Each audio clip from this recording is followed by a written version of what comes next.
Bom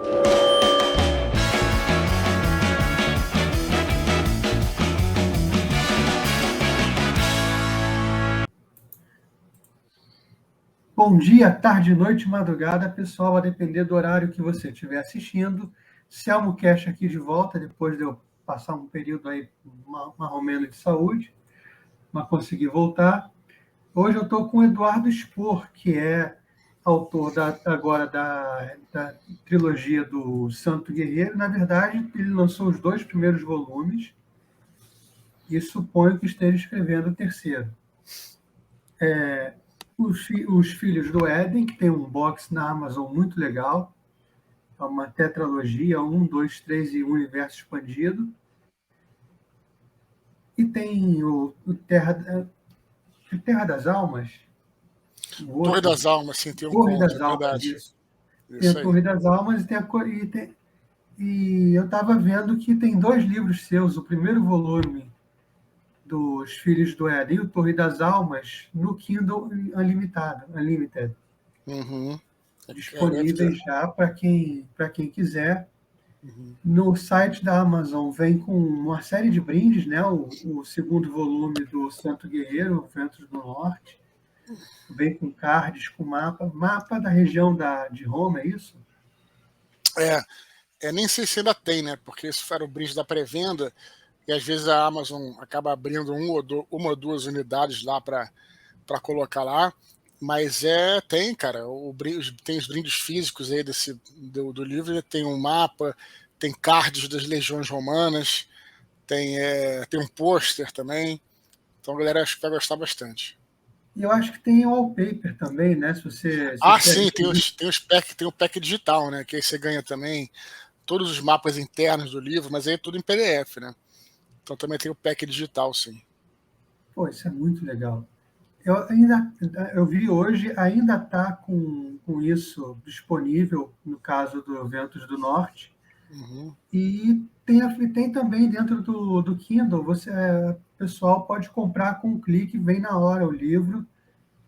É muito prático, está um preço legal, então acho que vale a pena o pessoal ir lá e buscar. Você fez o Santo Guerreiro, você já deve passou meses falando do Santo Guerreiro agora, né? Não, cara, mas eu tô aqui no teu canal para trocar uma ideia contigo. Pergunta o que você quiser aí, que estamos disponíveis. O Santo Guerreiro é a história de São Jorge mesmo, é uma ficção histórica de São Jorge. Uhum. Correto? Exatamente isso, cara. E da onde veio a inspiração para fazer isso? Você é devoto de São Jorge? Ou você simplesmente entendeu que é uma figura importante aqui no Brasil e resolveu fazer o livro sobre ele? Na verdade, quando eu resolvi fazer o livro, não tinha pensado em São Jorge. São Jorge foi a última coisa que eu pensei. Primeiramente, eu queria escrever uma ficção histórica, né? Eu vim da fantasia, tinha já escrito 4 livros de fantasia, a chamada Tetralogia Angélica, né? Que é o Batalha do Apocalipse e os 3 Filhos do Éden. Essa minha fantasia, ela, apesar de ser, né, fantasia, ela sempre teve uma carga histórica ou mitológica, né? Em todos os livros tem isso, né? O Batalha do Apocalipse, o Anjo da Morte é o que mais tem. Essa carga histórica se passa na história da humanidade, ao longo da história da humanidade. E eu sempre tive muito fascínio pela questão histórica. E aí, quando eu acabei de escrever a tetralogia, eu resolvi me desafiar um pouquinho mais e escrever uma ficção histórica, que é um desafio, né, para quem está naquele lugar comum, naquela zona de conforto. Para escrevendo fantasia, você escrever uma ficção histórica é mais difícil porque tem muitas limitações. Na fantasia você pode criar o que você quiser, né? Já a ficção histórica não, você tem que ser fiel à história, tudo mais e tal, né? Alguns personagens, inclusive, são históricos, existiram. Então tudo isso aí é uma limitação que eu acabei acabei descobrindo que na realidade isso só lança combustível a nossa história, a trama e tudo mais, mas isso eu posso falar depois. Então, eu resolvi que eu escrever uma ficção histórica, estava com isso na cabeça, e primeiramente nem pensei em São Jorge, não, pensei qual seria o período em que eu ia escrever, né, e acabei dentre vários, né? Eu sou fã de muitos períodos da história, mas acabei escolhendo esse período do Império Romano, né? Porque é uma época que eu estudei naturalmente de forma própria, né? Sem estar na escola, na faculdade. Eu sempre me interessei muito pelo Império Romano, por várias razões também que a gente pode depois até falar, se interessar. E aí, só que o Império Romano é muito longo, né? Eles são o Império Romano só no Ocidente, aquele Império Romano clássico que a gente conhece e tal, são 1000 anos de história. Então, também precisaria focar, além de escolher o Império Romano, esse período teria que focar num período do Império Romano. E aí acabei escolhendo a decadência do Império Romano, que eu achei uma época que não se falava muito, e ela é muito rica, né, e com muitas lacunas históricas. Então, é perfeito para criar um romance, né, uma história em volta disso. E aí eu descobri que nesse período da decadência tiveram alguns eventos históricos, alguns episódios marcantes. Um deles, muito marcante, que mudou a cara do Império, mudou a cara do mundo, na verdade, do mundo ocidental, foi essa perseguição dos cristãos que teve em 303. Uma grande perseguição, com uma grande matança, um martírio de vários personagens históricos, né, várias figuras históricas que viraram santos por causa do martírio e tal. Eu achei tudo aquilo muito interessante, aí que eu cheguei em São Jorge, quer dizer, dentre todos esses santos que foram martirizados nesse episódio, nesse período de 303, nessa época, o São Jorge eu achei o mais interessante porque ele era um guarda do imperador, quer dizer, você vai imaginar, primeiro que você imagina já um santo como alguém meio que nem Cristo, né, um cara meio pacífico, né, que nunca pega em armas, tal, essa é a imagem que a gente tem de santo. E São Jorge já era diferente, né? Ele já era um santo militar, ele era um militar, um capitão do exército romano. E além disso, ele ainda era um segurança do imperador, né? Alguém muito próximo ao imperador. Então achei aquilo e acabou sendo martirizado. Então achei isso de uma dramaticidade muito grande, muito interessante essa história. Então fechou bem, porque aí eu tinha um personagem que é muito interessante, tinha uma época sensacional para se escrever. E aí fechei tudo e comecei a trabalhar no roteiro dessa história. Claro que eu estudei muito, não só sobre São Jorge, quanto sobre esse período histórico aí. E, enfim, podemos falar conforme você quiser.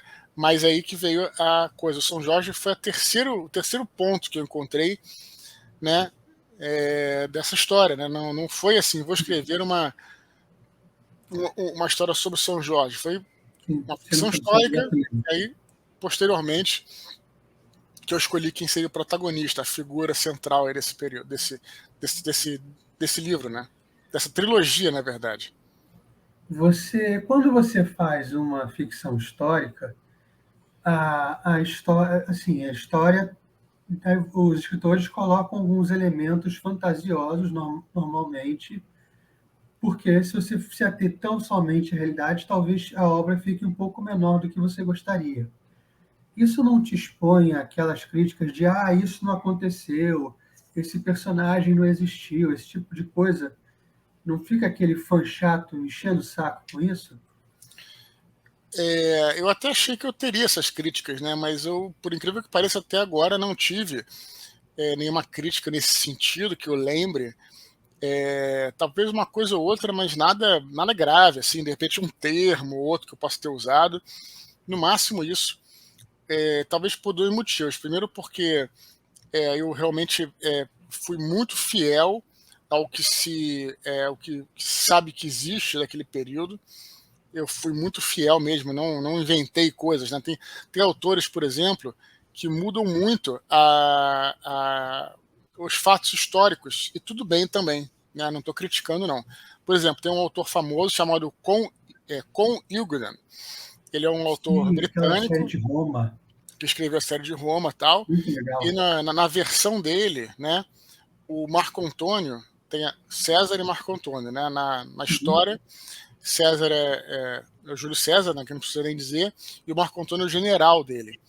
E na versão do com Igdan, os dois são irmãos, né, ou tem um parentesco próximo, não lembro quase qual é. E é uma coisa que ele inventou, não faz parte da história, tudo, e não é uma crítica, não. Eu, obviamente, respeito completamente isso, está ótimo. Mas eu sou diferente, eu realmente eu vou muito próximo à história. O lance é que você não tem como saber, por exemplo, o que acontece na vida daquelas pessoas. Você conhece os fatos históricos, né? Em tal ano ocorreu a tal perseguição dos cristãos e tal, tantos cristãos foram mortos, só para dar um exemplo aí. Sim, sim. Mas você não sabe exatamente em que circunstâncias aquilo foi. Você sabe quem impressionou o imperador para isso, tudo isso você sabe. Mas como é que foi essa conversa do imperador com os seus assessores, por exemplo, com seus guardas? Esses detalhes de um diálogo ou o que se passa na cabeça do próprio imperador, você nunca vai saber. E aí que entra a ficção, por isso que é a ficção histórica, Sim, né? sim, sim. É a história aliada à ficção para você contar uma história, para você incluir aqueles personagens numa trama em que eles vão viver aquilo. E essa que é a grande sacada. Então eu acredito que nunca tenha tido esse. Eu não me lembro de ter tido nenhuma crítica agressiva tal. Nesse sentido, não tenho, assim, inclusive vários historiadores leram, tal, acharam tranquilo. E se tiver, eu vou olhar como, claro que se for a crítica, se for uma crítica construtiva, logicamente que eu vou considerar e olhar com o maior carinho, né? Você falou no Conde Guden, que tem essa série de Roma, acho que tem outra sobre o Império Mongol, se não me engano, Isso, do Gengis Khan, né? Isso aí, do perfeito. Gengis Khan. E eu imagino que ele tenha te inspirado e talvez o Cornwell também, né, das crônicas saxônicas. E quem foram suas inspirações? Foram eles dois ou teve mais, foi outra pessoa? Tem vários na ficção histórica. O Cornell, é claro que não pode faltar, é o autor essencial aí para quem gosta de ficção histórica. Fala muito das crônicas de Arthur, né? Mas as crônicas saxônicas Muito são boas. muito boas também, e muitos livros avulsos dele que também são excelentes, como é o Tipo caso de Azincourt. tem o Azincourt. Eu lembrei também de um que eu achei excelente, que foi o Stonehenge, que é um livro não muito conhecido, mas eu achei que ele estava excelente nesse livro, eu achei ele muito bom. Enfim, ele é um grande autor. Tem o Ken Follett, né, também, que tem provavelmente o melhor livro de Idade Média que eu já li, que é o Pilares da Terra. É um livro espetacular. Eu já li outros livros dele, inclusive, que se passa em outros períodos históricos, como é o caso do Voo da Águia, como é o caso do Jack Dawes, por exemplo, né? Então, tem alguns livros dele. Então, Ken Follett, ele é excelente também. No campo da ficção histórica tem o James Clavell, que foi o primeiro autor que me introduziu à ficção histórica. Ele escreveu Shogun, ele escreve muitos livros, no Oriente, né? Ele escreveu Shogun, Gaijin, o King Rat, né, o Rei Rato, que também é o primeiro livro dele. James Clavell, já falecido, sempre escreveu sobre o Oriente. Taipan dele também, muito bom, todos os livros excelentes.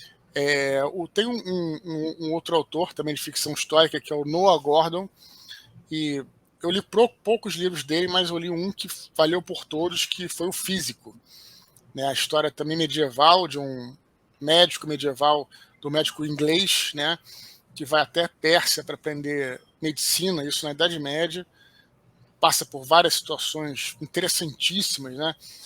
Para quem é médico, inclusive, eu sempre recomendo esse livro, que além de ser uma bela ficção histórica, é também uma grande homenagem à medicina e aos médicos em si, médicos, enfermeiros e tal. Excelente livro.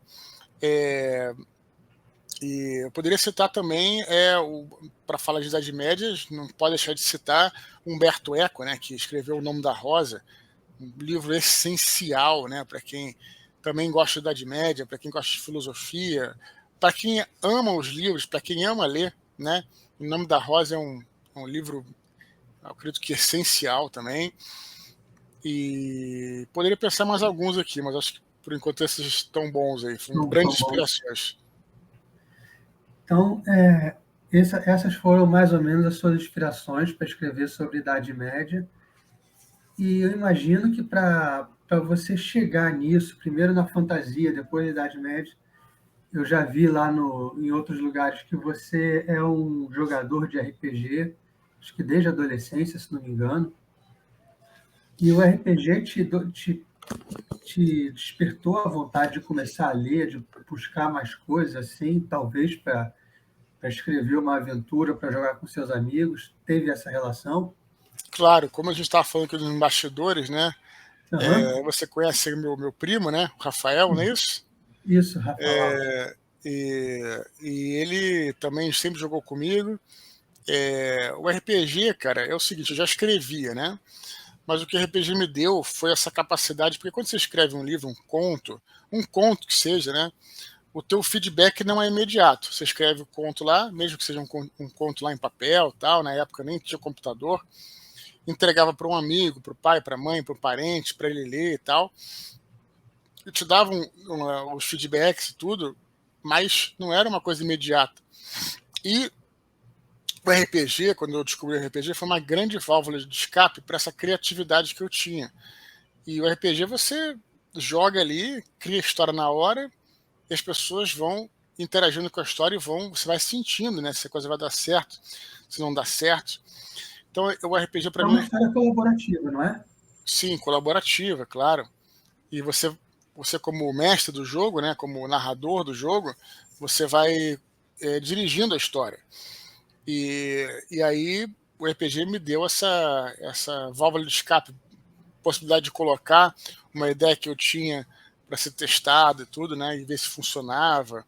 Enfim, então o RPG foi essencial, foi crucial aí para minha carreira. Eu até as pessoas, eu falo tanto do RPG que as pessoas até perguntam, né, se precisa jogar RPG para escrever. Claro que não, senão não existiria escrita antes do RPG, né? Começa por aí. Mas para mim foi uma ferramenta que ajudou demais e para a criação de histórias, né, e tudo mais. Então não acho que só isso, né, funcione, porque você não basta criar história, você tem que efetivamente escrever, que já é uma outra coisa. E aí já é um outro trabalho, mas te ajuda a formular uma história com arcos dramáticos, né, curvas dramáticas e tudo, né, começo, meio e fim. Para mim ajudou demais. Como é que você aprendeu? Você escrevia aventuras para RPG e tal, mas você falou em arcos dramáticos, curvas dramáticas. Como é que você aprendeu esses conceitos para escrever uma história? Eu imagino que tenha sido depois de escrever as aventuras. Você falou, olhou para a história, assim, de uma história que você vai contar com uma visão mais técnica, obedecendo regras e entendendo conceitos de como construir uma história. Como é que você aprendeu isso? Não diria que foi algo, vamos dizer assim, não é algo que seja aplicado de forma consciente, pelo menos para mim, né? Hum? E até hoje não é aplicado de forma consciente. É algo que já está dentro do meu entendimento. Quando eu penso numa história, uma trama, eu já penso com esses arcos dramáticos e tudo, mas não estou pensando na matemática, né, na fórmula para aplicar. É algo que já vem na minha Entendi. cabeça. E o RPG ajuda porque você começa a contar uma história e os jogadores interagindo ali na mesa de jogo, e você sente mesmo, né? O feedback é na hora, né? E o feedback se reflete no entusiasmo dos jogadores. Você vê Sim, quando os jogadores estão muito, né, entediados na mesa, por exemplo, né? Por que eles estão entediados, né? É, porque porque a sua história é ruim, será? Ou não? não, Assim, porque tanto. porque por exemplo, quando você conta uma história, você Sim, tem que trabalhar com isso, né? Você trabalha com um momento de tranquilidade, né? E você certo. uma hora você tem que aplicar atenção, né? E aí essa Hum, tensão uma hora tem que terminar, porque essa tensão se prolonga, ela deixa de ser tensão, ela passa a ser normalidade. Então você, né, se ficar muito tempo ali, se nada acontecer na tua história, na tua aventura de RPG, uma hora você vai ver que eles vão ficar entediados. Aí você vai sim. lá, coloca uma situação de tensão. Não precisa ser um combate, né? Tem jogos de RPG que são mais ligados ao combate. No caso do D&D, não necessariamente, mas no caso do D&D, no caso de um Cthulhu, por exemplo, não é um combate, é você se deparar com uma situação que pode mexer com a sua mente e por aí vai, né? Certo. Dependendo. A situação de tensão, o conflito em si, né? E aí também, mas só que também se você colocar o conflito sem parar, né? Uma, uma partida de jogo de 6 horas que é combate do início ao fim, também fica muito chato. Então, é essa que é a grande questão, né? Você vai sentindo o que os próprios jogadores vão reagindo quando você está contando aquilo. E logicamente que isso ajuda na hora de escrever. Então, ou seja, você tem que encontrar o equilíbrio na hora que você está contando uma história. Sim, nesse sentido, né? É um equilíbrio, né? Uma tensão, distensão e tal. Mas aí, né, tem várias outras coisas que você tem que aplicar na história, enfim. Mas dentro disso que eu disse, é isso aí que eu diria que é a tensão, distensão, né? O Sim, sim, sim. conceito de curvas dramáticas, né? E acaba, a história de RPG acaba sendo como uma piada, porque a piada você, se ela for sem graça, você sabe na hora que ela é sem graça. Eu conto uma piada que você Isso, não isso. ri, Isso aí. Isso aí. Você sente na hora a reação dos seus jogadores, né? Se a coisa está dando certo, se não está. Você sente ali na hora e isso é muito bom para você testar, né?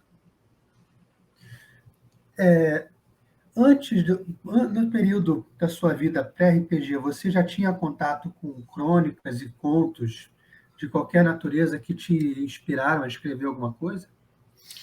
Eu comecei a escrever aos 6 anos de idade, né? Já escrevi, o RPG entrou na minha vida tinha uns 13, né? Mas antes disso já escrevia, tinha cadernos, né? Em espiral do colégio, todos escritos, tal. Sempre gostei de escrever redação e tudo. E de ler, né?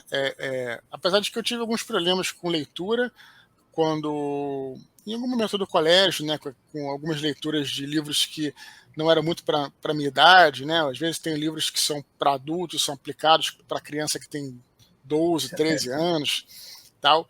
Mas justiça seja feita.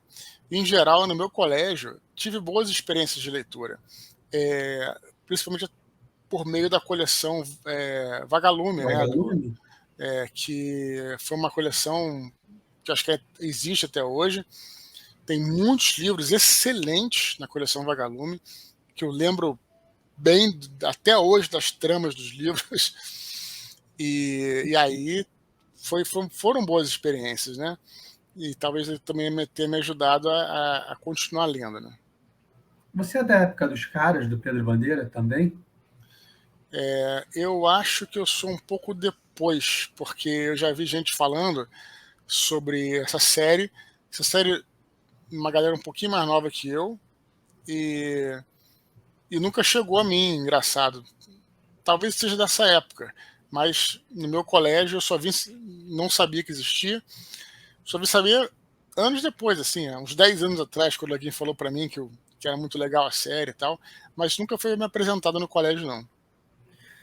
Eu estou pensando aqui, acho que um dos problemas que a gente tem é uma falta de uma. Ou da coleção Vagalume ser apresentada para os adolescentes de hoje, que até onde eu entendo não está sendo, ou uma nova, entre aspas, coleção Vagalume, autores contemporâneos que fizessem histórias naquele modelo para mostrar para a Mas eu criançada. acho que tem, cara. Eu acho que eu falei aqui, mas eu acho que ainda existe a coleção Vagalume.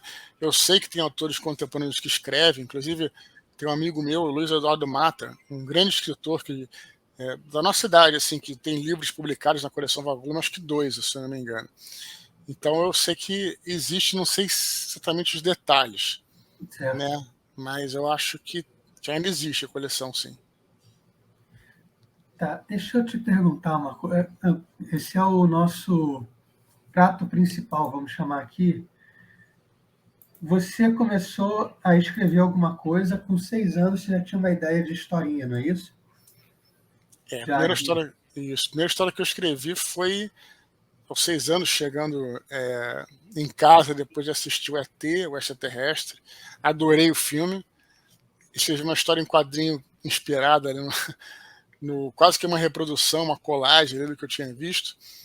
E gostei desse negócio de criar histórias e escrever também, não só criar histórias, como também escrever. Por algum motivo eu gostava de escrever, gostava de escrever redação e fui escrevendo na escola. Os meus professores me incentivavam, tive bons professores que me incentivaram, acho que isso foi essencial também. Né? Mas e a leitura? Qual foi o primeiro contato que você teve com o livro? O primeiro livro assim que chegou para você? Quem te incentivava a ler? Da onde veio isso? Como é que era tratado na sua casa? Não, na minha casa não era particularmente uma casa de pessoas que liam, né? Eu sempre tive livro em casa, meus pais liam muito jornal na época. Eu até liam livros, mas nada excepcional, assim, nada particularmente que tenha influenciado. No colégio, tinha os livros do colégio. Eu não lembro exatamente qual foi o primeiro livro, né?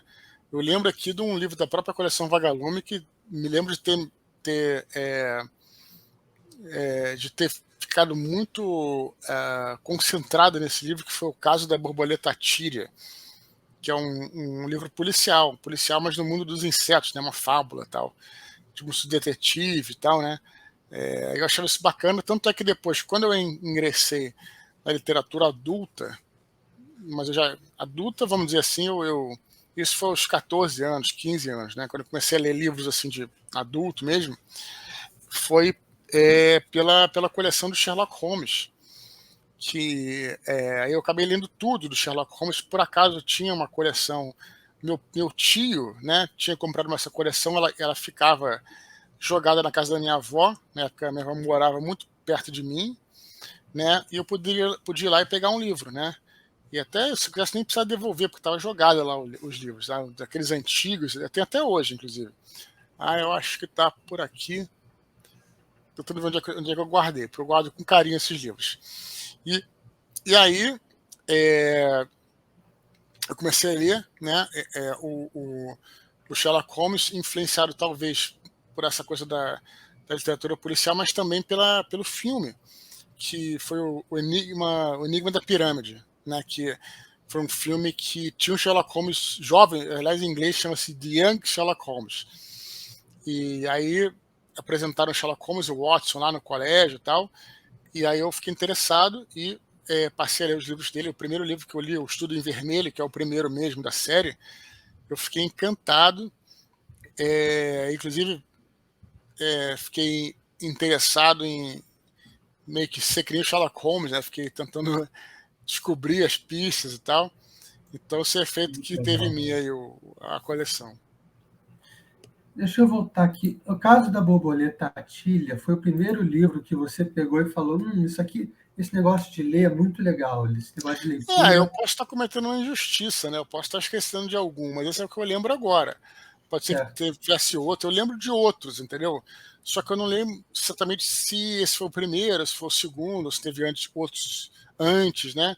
Mas eu acho que eu posso. Na dúvida, eu citaria esse aí. E a escola que foi sua escola que te deu assim um incentivo maior para você gostar de ler, com os livros meio infanto-juvenis que eles iam te passando e tal. Eu acredito que sim, cara. Eu acho que foi na escola. Talvez, né? Mas eu acho que o grande incentivo não, a escola apresenta, mas um bom incentivo é os seus amigos lerem, né? E Sim. aí ficarem comentando com você, pô, nesse livro tem uma coisa legal, tudo, pará. Então aí eu acho que é um bom incentivo, né? Quadrinhos também eu já lia, né? Não sei se viu o caso, mas também já lia quadrinhos Não, e tal. sim, quadrinhos também, a gente já falou muito aqui. Eu lia bastante quadrinhos também, né? Então, gostava muito. Antes de eu entrar nos super-heróis, isso é engraçado, porque geralmente as pessoas começam a ler quadrinhos pelos super-heróis, né? E eu não, comecei a ler quadrinhos pelas histórias de terror. Tinha aqueles mestres de terror na nossa época, né?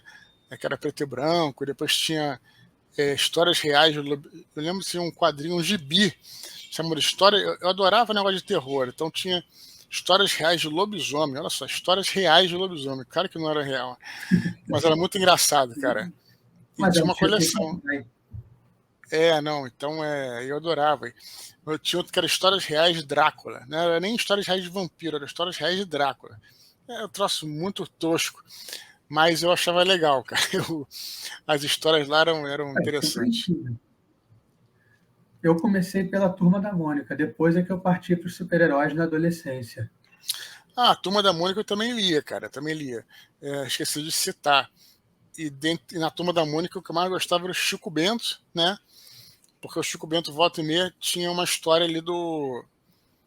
Primeiro que o Chico Bento, eu gostava pelo próprio Chico Bento, mas uma coisa que eu gostava muito nas histórias do Chico Bento é que tinha muitas vezes as coisas mitológicas, tinha mula sem cabeça, né? E gostava também das histórias de terror, olha só, como eu era fã de terror, né? As histórias do Penadinho, né? Que tinha, gostava pra caramba disso. Mas não era eu que comprava os quadrinhos da Mônica. Eu acho que era alguém aqui em casa que comprava, eu realmente não lembro quem, né? Mas para eu ir lá e comprar, era terror ou depois super-heróis, né? O Chico Bento ele pegava várias figuras da mitologia brasileira, o Curupira também, Isso, exatamente isso. Lembro e, bastante. e acabava aproximando das crianças dessas lendas do interior do Brasil, né? Eu acho que isso ficou muito legal. Eu suponho que a história do Chico Bento seja em algum lugar do interior de São Paulo, talvez de Minas, não sei. Uhum. E era muito legal isso. Nesse aspecto, ele era melhor que os outros quadrinhos da Turma da Mônica, que não era Parece só ser aquela meio em rua. São Paulo, Minas, Goiás, aquela região ali, né? Deve ser por ali, né? É. Tem que ver no mapa, né? Então, e você, e você, o que você imagina que seja? É uma coisa que a gente sempre pergunta aqui, sempre fala. A leitura para um moleque de hoje, ela deve ser uma coisa meio chata a princípio, porque a gente entende que pegar um livro e criar uma conexão com a história e viver aquele mundo é muito legal. Você sente parte de alguma coisa, você se emociona com os personagens. Uhum.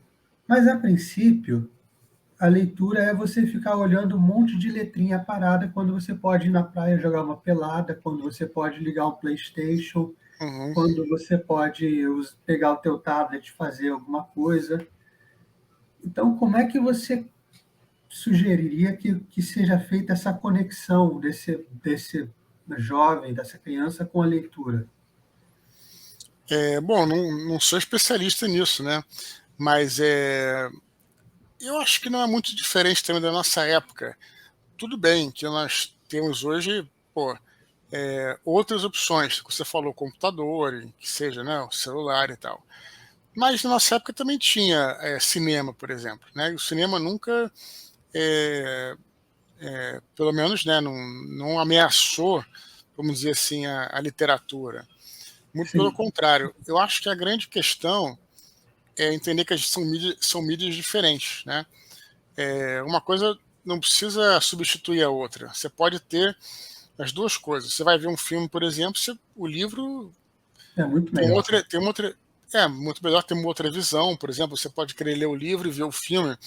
Se o filme for bom, é um complemento do livro, né? Então, eu acho que a leitura ela tem essa propriedade de te transportar para aquele mundo mais do que outras mídias, né? Mais do que hoje em dia também tem os games, né? Os videogames da nossa época, os videogames eram mais arcaicos. Hoje em dia você Bastante. é um mundo que você vive mesmo no jogo, né? Você entra no mundo, né? Você pode tem jogos que você pode até nem ter um objetivo, uma missão, você fica lá passeando pelo mundo, então, né? Mas Sandbox. mas a leitura ela é a inspiração para tudo isso, né? Se você não tiver leitura, você não consegue construir um bom universo cinematográfico, não consegue construir um bom universo nos jogos. A leitura é a principal, né? Ela vem antes de tudo. E é a mais detalhada e é aquela que você constrói junto com o leitor. Então, claro, a maneira que eu acho que é interessante de estimular né, a pessoa lê, pode ser jovem ou não, é quando o cara cita, por exemplo, mas aquele jogo ali, né, um jogo inspirado, por exemplo, no Call of Cthulhu, HP Lovecraft, tal, joguei aquele jogo, tudo. Você fala, pô, mas eu li os livros, né? Nos livros tem tal coisa. Quer dizer, o livro sempre vai ter mais coisa do que as outras mídias. Então é uma forma de se aprofundar naquilo que você está, né? naquele O filme universo. nem se fala, né? Eu achava muito interessante quando eu tinha o Game of Thrones, a série, né? O pessoal falava, pô, a série ela tem outra coisa, mas no livro é diferente, mais aprofundado, tal. E aí isso estimulava as pessoas a lerem, né? Já que estavam gostando da série. Então no livro você tem realmente por mais que você faça uma série de, não sei, de 20 episódios, 30 episódios, que seja uma novela, né? De 100 episódios, claro que o livro ele vai ter um aprofundamento maior, né? Vai estar muito mais aprofundado. Não tem como sair disso. Então, se você quer ter um aprofundamento, né? Você busca literatura.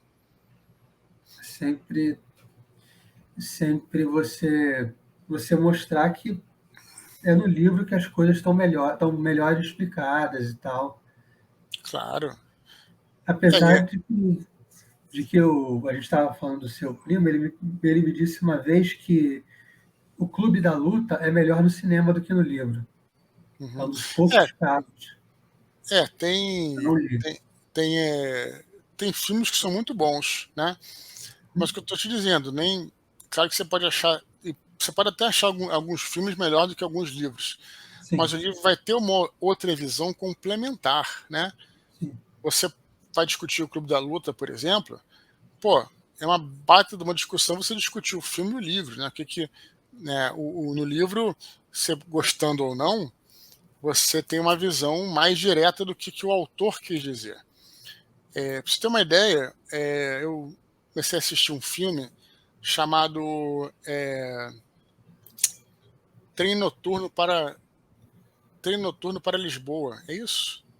Acho que é isso. Trem Noturno para Lisboa? Eu acho que esse é o título No Vê se você filme. encontra aí.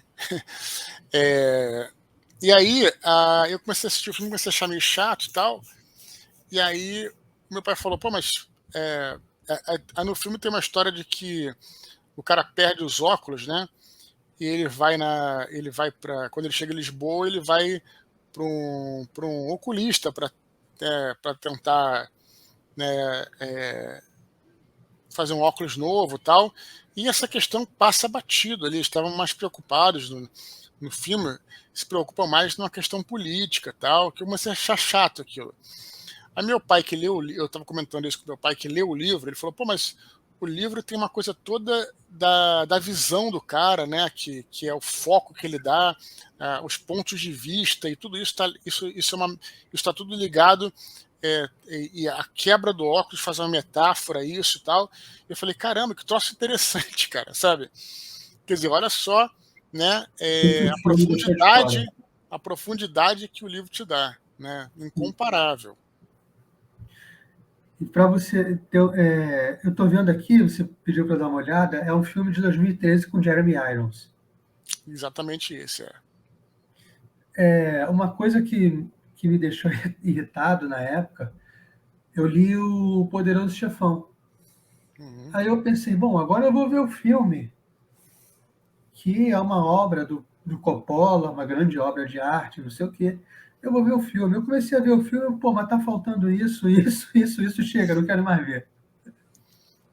Realmente, o Poderoso Chefão, ele tinha muita coisa, mas eu acho um filme excelente, cara, excelente. Eu vi o filme antes, né? E eu já vi com outra visão. Eu vi o filme antes, achei muito bom. E quando eu li o livro, eu falei: olha, eu só estou sabendo um pouquinho mais da história, né? Entendi. Da história sobre aqueles personagens, porque o livro ele também o que ele faz isso é interessantíssimo, porque no filme você vê lá vários personagens, inclusive, por exemplo, um segurança lá um capanga lá qualquer do Don Corleone, e no livro ele tem história, cara, olha só. Vários capangas têm história, olha só que interessante. O cara É, tá lá só pra matar alguém, E no livro ele tem uma história longa, né, cara? Olha só que coisa interessante. Mas não tinha O como livro ele é fazer aprofundado, né? não tinha como fazer isso no filme também, né? E aí acaba puxando para outra coisa. O filme tem toda a parte dos atores e tal, né? Tem a trilha sonora e tem vantagens e desvantagens do cinema em relação à literatura. Tem, isso é verdade.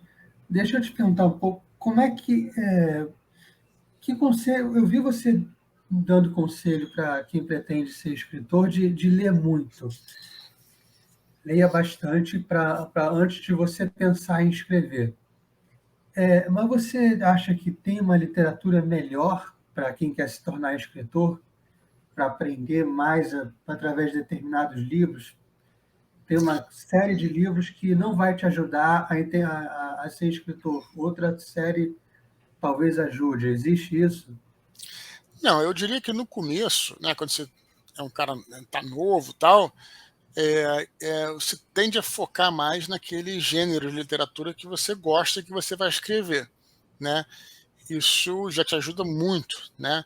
E aí não tem uma coisa certa, vai depender do que você gosta, do que você quer fazer.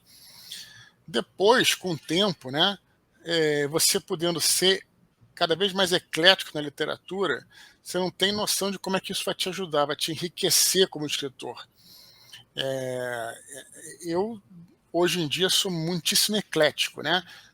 Antigamente eu lia muita coisa de ficção científica, de fantasia, literatura policial, de terror, né?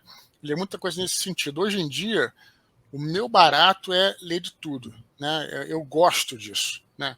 Conhecer novas formas de escrita, novos autores, né? Claro, bons autores e bons livros e tal. Então, o meu lado é mais por aí. E eu acho que não tem um gênero. Eu diria para você quer começar, comece naquele gênero que você deseja escrever, para conhecer um pouquinho da maneira como os outros escrevem, né? Então, para ter um certo arcabouço mesmo, né? Para trabalhar isso. Primeiro, tem que se foca no seu gênero e agora depois que você está bem embasado no seu gênero, que você está nessa de ler de tudo para talvez fazer uma obra mais para frente que fuja um pouco ao seu gênero, de você se aventurar em Na algo. verdade, você pode misturar as coisas, né? Você conhecendo uma literatura diferente, você mesmo escrevendo na própria fantasia, por exemplo, um cara que escreve fantasia, né? E aí ele tem muita bagagem de leitura. A fantasia dele vai ser diferenciada. Ele pode trazer algumas coisas de outros gêneros, por exemplo, e misturar, né? A arte é isso. A arte é uma grande experimentação. Você vai misturando as coisas. No seu caso, o game tem alguma influência no que você escreve, como você escreve? Uhum. De alguma forma Eu, te influenciou? eu parei de jogar jogos eletrônicos, acho que no PlayStation 1. Né? Ah, Por uma razão muito simples, eu nunca fui muito bom. Eu sou péssimo. E eu sou muito limitado nesse aspecto. Eu, quando era moleque, jogava, né? Eu jogava Atari, né? Depois veio alguns jogos de computador, depois Mega Drive, essas coisas assim, né? Nem lembro quais que eram depois. E o último que eu tive Mega foi Drive, Super Nintendo, Super Nintendo, Nintendinho, Master isso. System. Super Nintendo eu tinha e tal.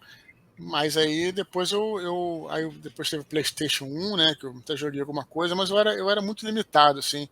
Eu não conseguia ter coordenação para jogar até coisas, né? Mais simples. Eu parei ali no Super Mario eu jogava tudo, e depois jogava o Medal of Honor também, que era um que era de tiro, tudo, mas coisa simples. Eu gostava muito de jogos de luta, né, como o caso do Street Fighter, Mortal Kombat e tal, mas aí depois os jogos começaram a ficar meio complexos para mim, e aí eu acabei perdendo esse bonde, né, e não tomei mais esse bonde.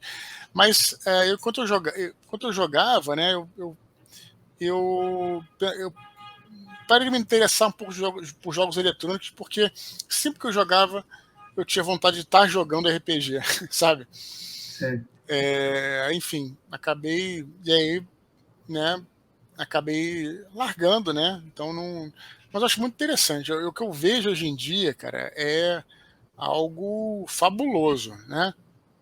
Você tem, por exemplo, o Assassin's Creed, né? Que muitas vezes eu gosto de ver até o gameplay, né? Que o meu problema não é o jogo, o problema é que eu não tenho nem paciência para jogar e nem habilidade. Mas eu acho fascinante tudo isso, né? Então, Sim, às vezes eu vejo uns gameplays, né? Gameplay, né? Para quem não sabe, no YouTube tem lá a pessoa jogando, né? exato. E tem uns do Assassin's Creed que são maravilhosos. Um negócio assim, o cara às vezes não tá nem em missão, ele tá ali explorando aquele mundo, sobe lá nos templos gregos e tal, né? Porque esse jogo você volta no tempo, tem, né? Você passa.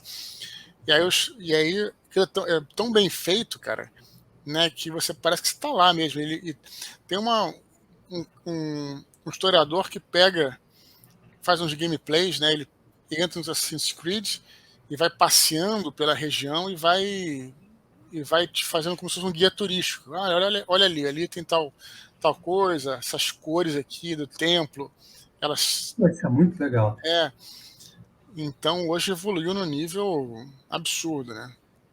É uma ficção histórica, né, de alguma forma. Isso aí. Você falou dos autores que te influenciam em termos de ficção histórica. Uhum. Mas antes disso, além disso, que autores estão presentes na sua vida que você acha importantes para você como escritor? Ah, tem muita gente, cara, muita gente.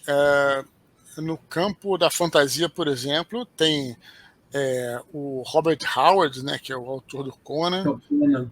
A gente conhece muito pelos filmes, conhece muito pelos quadrinhos, mas eu li toda a obra dele de Conan, né, na literatura, coisa absolutamente fascinante. Para mim, o melhor escritor de fantasia que já viveu. Há controvérsias, apenas na minha opinião. Né, Uhum. o próprio Tolkien também, né, é um autor de fantasia essencial.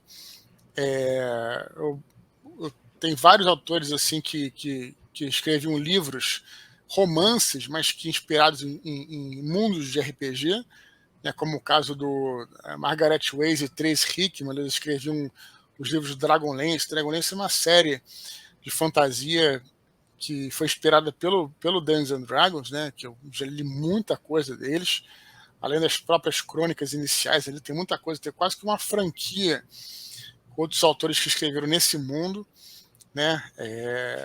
E você tem também, né, na parte do terror tem o Stephen King, Lovecraft, H.P. Lovecraft, né, que também nesse nível é um pouco terror, um pouquinho fantasia e tal, É né? Tem a bem. Anne Rice, né, que escreveu o Entrevista com o Vampiro Lestat Sim, Rainha dos Condenados, a trilogia inicial. Mas essa é uma série, né, que seguiu adiante.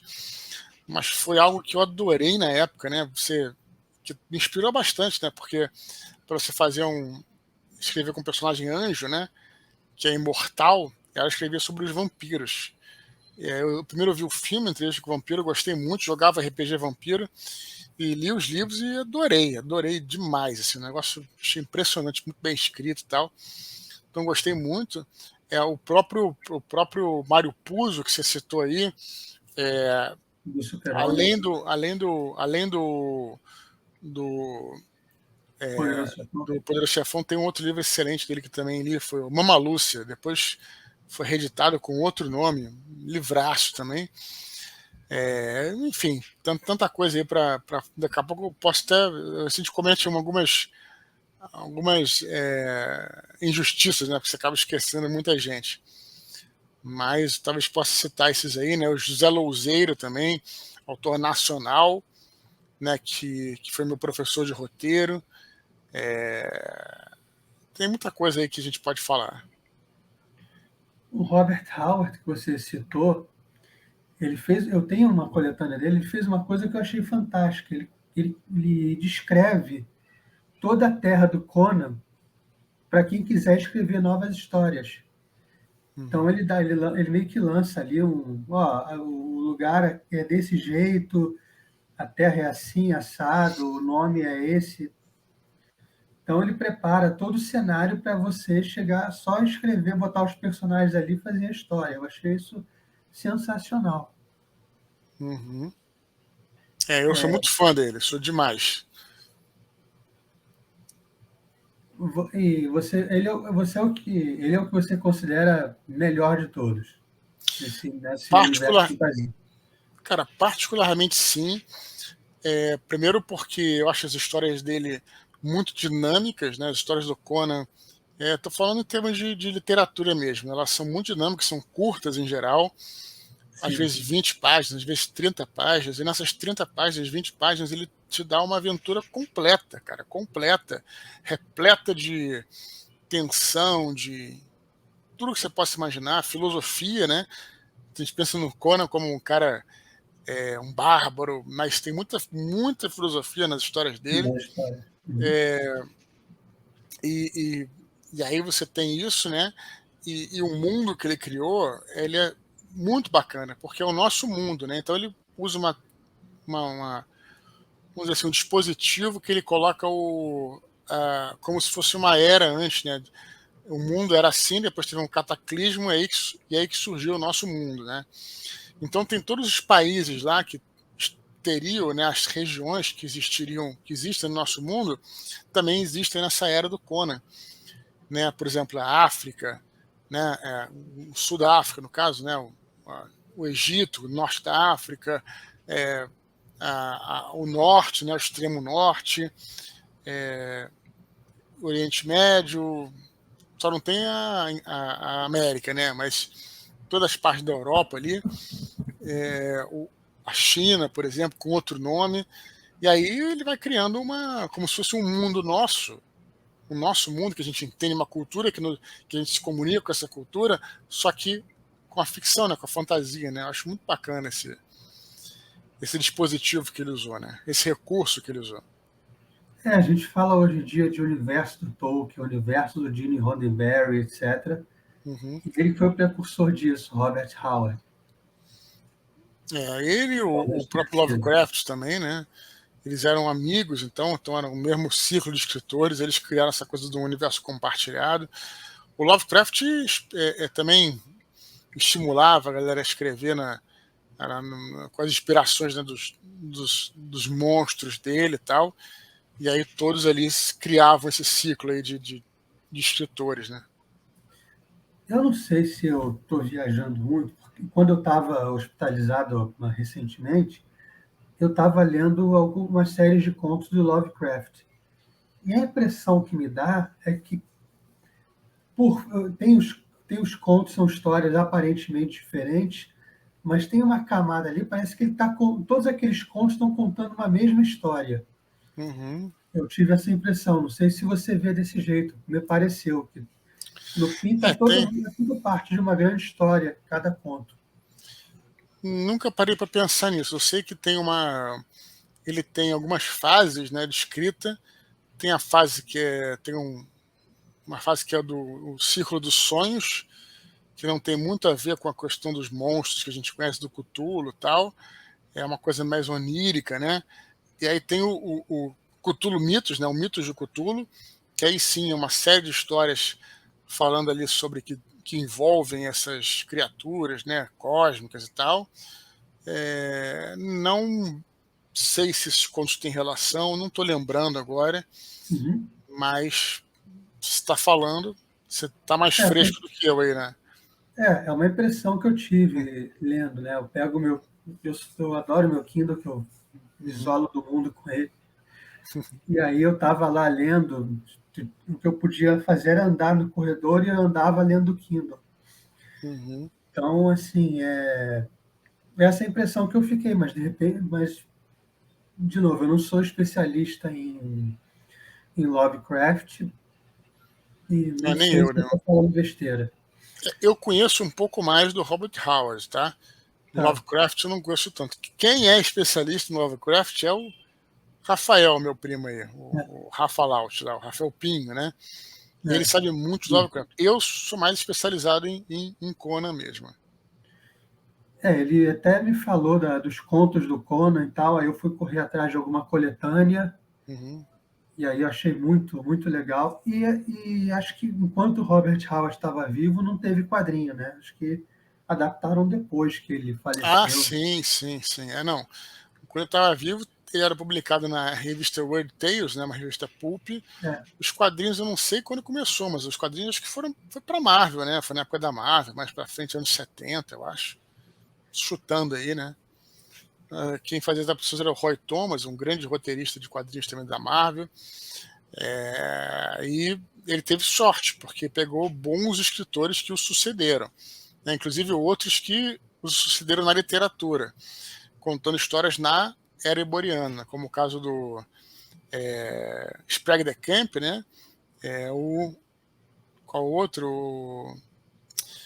Tem mais um que escreveu algumas histórias. Sprague de Camp e um outro, daqui a pouco eu vou lembrar. São os principais escritores aí, e o próprio Roy Thomas, né, que era roteirista da Marvel. você acha que o público acaba sendo mais exigente se eu, por exemplo, começar a escrever uma história do personagem do Conan, que é o personagem do Robert Howard? Portanto, eu não sou o autor original, eu estou mexendo numa coisa sagrada. É que o público Ah, vai ter uma sim, exigência sim. muito maior? Ah, sem dúvida, sem dúvida. Você, né? Felizmente, como eu disse, deu sorte. Realmente o mundo do Conan deu muita sorte, que só pegou autores que entenderam a essência do personagem do universo. Ele deu muita sorte. E pode acontecer né, especialmente, não sei se na literatura, talvez, mas no cinema tem muito isso, né? Quem pega um universo e aí não entende nada da essência, faz adaptação completamente diferente, né? Mas o Robert Howard deu muita sorte nesse campo aí. Entendi. Eu gostei dos contos que eu li. Depois eu fui ler o quadrinho e falei, não, eu prefiro o conto. Eu também sou por esse lado. Eu comecei a ler o quadrinho, eu comecei a ler o quadrinho primeiro, né? Como a maioria das pessoas. Mas aí depois, quando eu li os contos, eu fiquei, pô, Você quer ver meirizado melhor? por aquilo, né? Achei muito melhor. Sim, sim. E você falou que você fez curso, teve um professor de roteiro. Se eu quiser escrever algum livro, vamos supor que eu queira começar a escrever agora, você acha que seria essencial eu fazer, por exemplo, um curso de roteiro antes de pensar em escrever qualquer coisa? Aí depende muito de você, né? Aquela coisa, como é que você primeiro tem que começar a escrever de forma amadora, né? Não quer dizer que você vai escrever o seu livro da sua vida. E você precisa saber o que você precisa, né?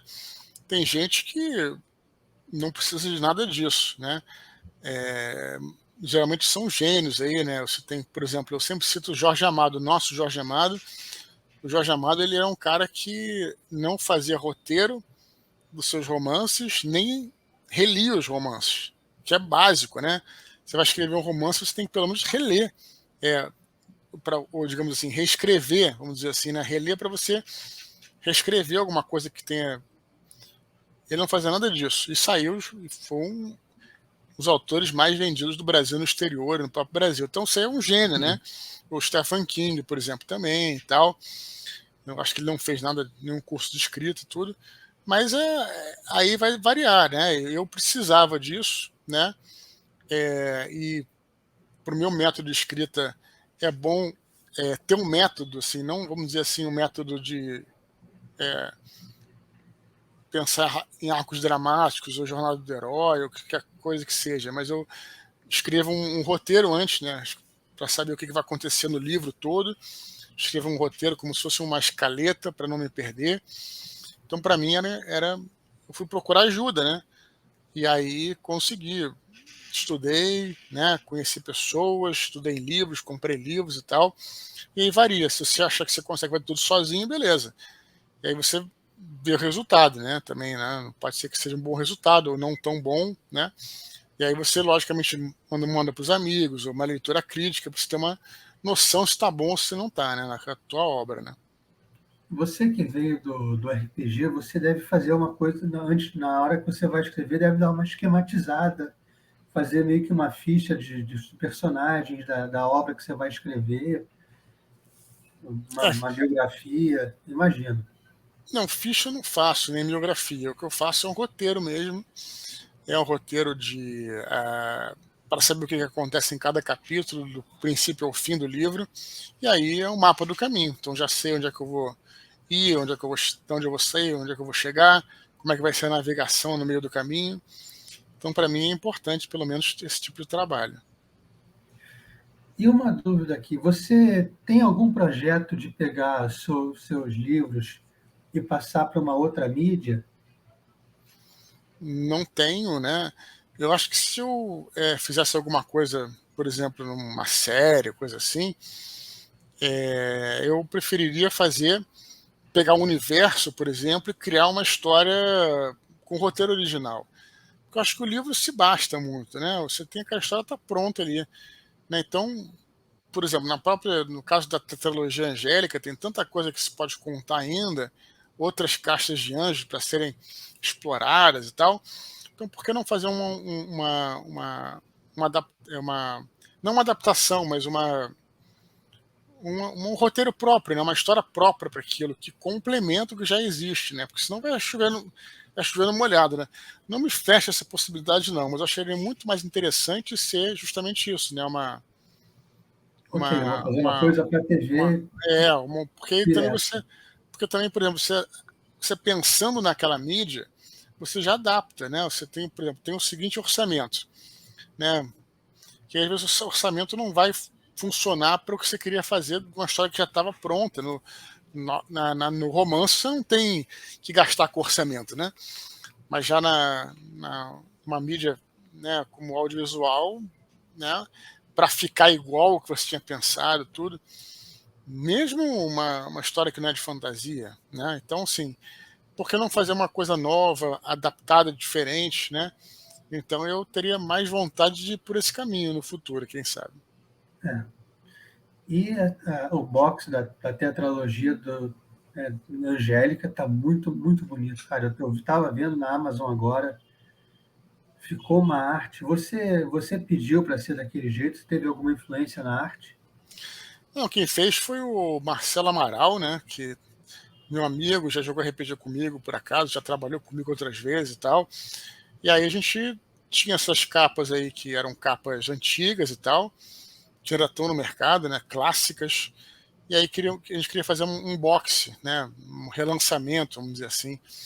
E aí ele reformulou as capas e tudo e, cara, foi um sucesso. A galera se amarrou bastante, gostou muito. E Tá ficou muito bonito bonito o mesmo. box mesmo, né? A gente trabalhou junto o conceito todo e tal. Ficou muito bom. Ele fez todas as suas capas de livro, box e Não, tal. quem fazia antes, né? Era um desenhista alemão. Era um artista alemão que fez a capa do Batalha e dos outros três, né? Que é aquele outro estilo mais realista, sabe? E esse É, aqui é uma coisa mais estilizada, né? O novo. isso é muito, muito legal.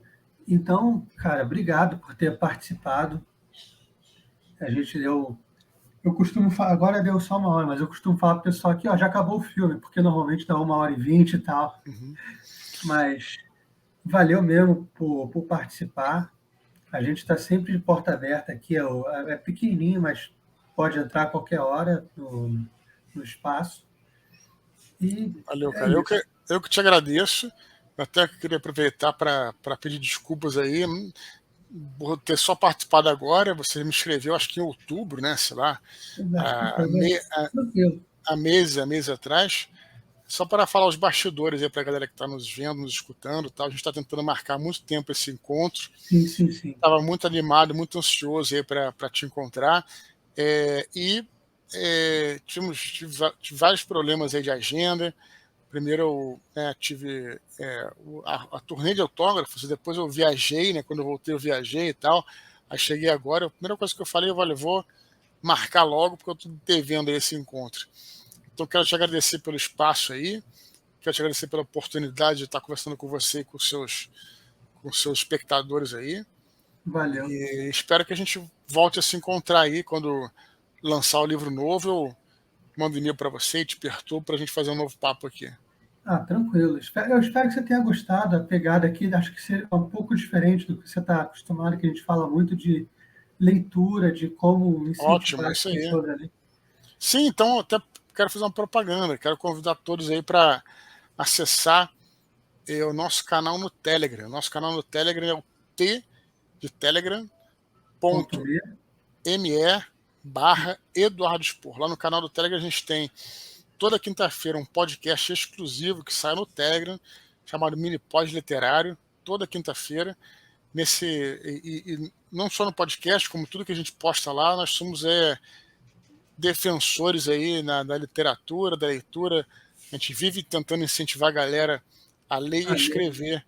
Então fica o convite aí, t.me/Eduardo Spor, quem quiser conhecer lá o nosso canal. A minha missão é mais ou menos essa, de querer que mais pessoas leiam. E eu não acredito muito em, como é que eu vou dizer, livro certo, do tipo, olha, não leia esse cara, ou não leia esse, o livro que você deve ler é só desse aqui, principalmente em Perfeito, termos de não ficção, né? Eu perfeito, acho que você deve ler aquilo que você está de acordo com o que você pensa, com o que você acredita, etc. perfeito. E eu gostaria de ver mais pessoas lendo. Se você ver a última pesquisa do Retratos da Leitura, o número de leitores no Brasil está bem baixo. Uhum. Eu acho que a gente tem que, antes de mais nada, despertar o gosto das pessoas pela leitura, Uhum. principalmente dos mais novos. Né? Porque Perfeito. é o que eu te falei, a leitura para muita gente é visto como algo chato. Então vamos mostrar que não é chato. Vamos achar caminho para mostrar para o cara, olha, isso aqui é muito legal. Isso aqui é bom Uhum. para caramba. Perfeito. Né? Concordo. Então é isso, obrigado mesmo por tudo, e foi, entre aspas, bom você não ter podido gravar comigo, porque eu estava bem mal de saúde, estava hospitalizado e tal. Então acabou que eu me recuperei para poder fazer o encontro aqui. Pô, cara, melhor pra você aí, cara. Espero que não volte ao hospital aí. Também espero, mas obrigado aí por tudo. Valeu, cara. Deixa eu tirar aqui da gravação, e é isso. Tchau, tchau, pessoal. Até a próxima. Esse foi o Selmo Cast com o Eduardo Spor.